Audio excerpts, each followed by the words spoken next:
নমস্কার বন্ধুরা, মিমিস কিচেনে আপনাদেরকে স্বাগত জানাই। আজ আমি আপনাদেরকে হোয়াইট চিকেন স্টিউ বানিয়ে দেখাবো, একদম কলকাতার কেবিন স্টাইল। চলুন কিভাবে বানাবো। প্রথমে আমি চিকেনগুলোকে লেবু দিয়ে একটু আমি ম্যারিনেট করে রেখে দেব। এই যে একটু বড় বড়ই পিসগুলো নিয়েছি। এরপর লেবু রস দিয়ে আমি মোটামুটি ওই 10-15 মিনিট মতন এটাকে আমি ম্যারিনেট করে রেখে দেব। কারণ চিকেনের তো একটা আষ্টে গন্ধও থাকে, তো এই লেবুটা দেওয়ার জন্য সেটা কেটে যায়, আপনারা সবাই জানেন। আমার গলার অবস্থা খুব খারাপ, খুব ঠান্ডা লেগেছে। তো কিছু ভেজিটেবল নিয়েছি, যেমন গাজর, বিনস, আলু আর গোটা গোটা ছোট ছোট পেঁয়াজ। পেঁপেটা আমি দিইনি, কারণ পেঁপেটা আমার স্টিউতে একদম ভাল লাগে না, তো আমি দিইনি। আপনারা পেঁপে চাইলে দিতে পারেন। এরপর আমি একটা ডেকচিতে জল বসিয়ে দিয়েছি। এরপর সবজিগুলো আমি সব ওর মধ্যে দিয়ে দিচ্ছি এক এক করে।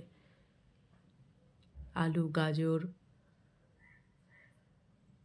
বিনসটা পরে দেব, পেঁয়াজ, কারণ বিনস তো চট করেই সেদ্ধ হয়ে যাবে, তাই বিনসটা একটু পরে আমি দেব।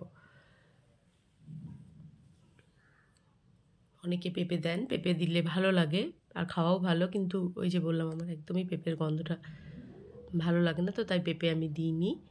এবার চিকেনের পিসগুলো আমি ওর মধ্যে দিয়ে দিচ্ছি।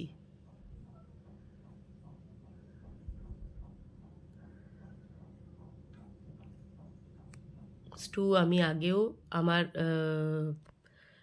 চ্যানেলে আমার স্টুয়ের রেসিপি আগেও আছে, তবে সেটা হোয়াইট স্টু ছিল না, সেটা এমনি স্টু ছিল। এটা হোয়াইট চিকেন স্টু দিয়ে দিলাম। আর কিছু পেঁয়াজ আমি বয়েল করতে দিয়েছি। এটা বয়েল করে ঠান্ডা হয়ে গেলে আমি গ্রাইন্ডারে পেস্ট বানিয়ে নেব। এরপর দিয়ে দিলাম তেজপাতা আর দিয়েছি কিছু গোটা মানে গোলমরিচ।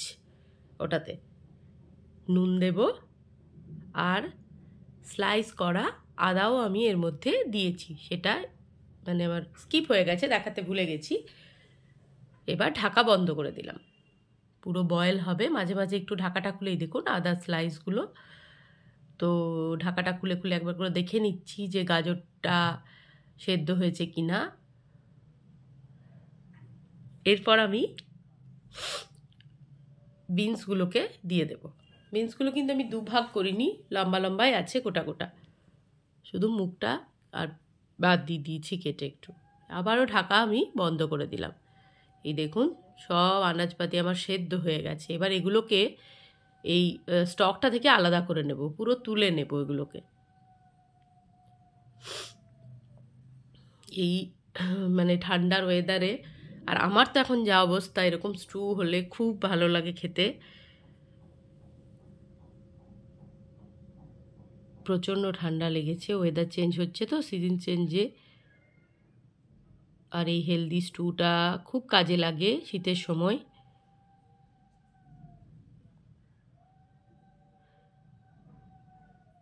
এবার একটু ছাঁকনিতে ছেঁকে নিয়েছি, বাকি যে ইনগ্রিডিয়েন্টসগুলো ছিল সেগুলো ওর মধ্যে পড়ে গেছে। এবার আবারও ডেকচির মধ্যে আমি মাখন দিয়ে দিলাম। মাখনটা গলে গেলে আমি যে বয়েল করে রাখা যে পেঁয়াজটা আমি গ্রাইন্ডারে পেস্ট করেছিলাম, সেই পেস্টটা আমি ওর মধ্যে দিয়ে দেব। খুব বেশিক্ষণ এটাকে ভাজার দরকার নেই, কারণ এটা এমনিতেই বয়েল করা আছে। তো যাই হোক, এটাকে আমি এখন মানে একটু নাড়াচাড়া করে নিচ্ছি। এবার চিকেনের যে স্টকটা রেখেছিলাম সেটা আমি ওর মধ্যে ঢেলে দিলাম।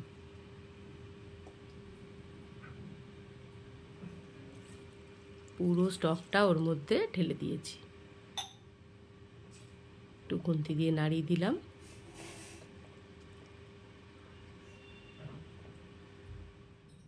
এরপর একটু ময়দা নিয়েছি আমি, আর ঠান্ডা দুধ দিয়ে ময়দাটাকে ভালো করে চামচের সাহায্যে আমি ব্লেন্ড করে নেব, যেন কোনো দলা না থাকে। একদম সুন্দরভাবে ওটাকে আমি ব্লেন্ড করে নিচ্ছি। অল্প অল্প দুধ দিয়ে পুরো একদম মাখনের মতনভাবে এটাকে পুরো মিশিয়ে নিতে হবে দুধের সাথে ময়দাটাকে।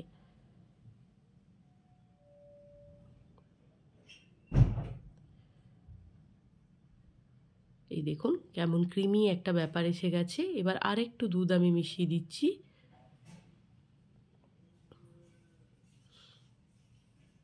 কোনো লাম নেই, পুরো মিশে গেছে। এবার আমি অল্প অল্প করে স্টকটার সাথে এটাকে মেশাবো আর খুন্তি দিয়ে নাড়তে থাকবো।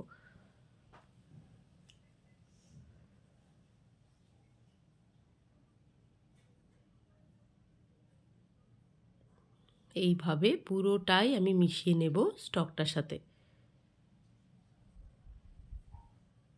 আলতো আলতো করে এইভাবে পুরোটা মেশাতে হবে,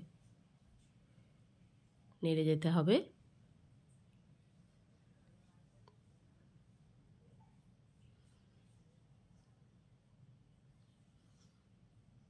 হোয়াইট চিকেন স্টুটার সাথে না শামুরিচ দিলে খুব ভালো হয়, কিন্তু আমার কাছে না শামুরিচটা ছিল না, তো আমি ওই জন্যে কালোটাই দিয়েছি। কিন্তু আপনাদের কাছে যদি থাকে তো অবশ্যই শামুরিচটাই আপনারা ব্যবহার করবেন।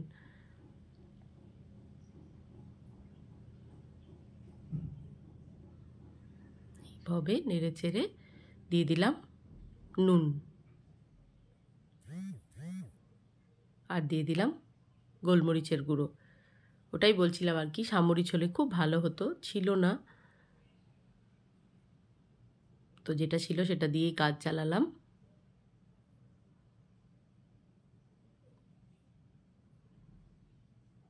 এরপর যে বয়েল করে রাখা যে সবজিগুলো ছিল, তেজপাতাটা আমি ওর থেকে বার করে নিয়েছি, আদাটাও আমি ওর থেকে বের করে নিলাম। এবার সমস্ত সবজি চিকেন সব এর মধ্যে আমি দিয়ে দেব।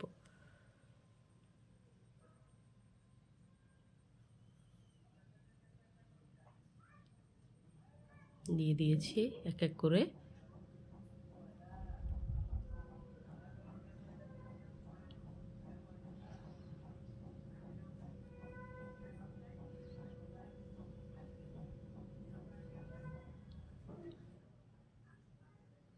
পুরোটাই ঢেলে দিলাম।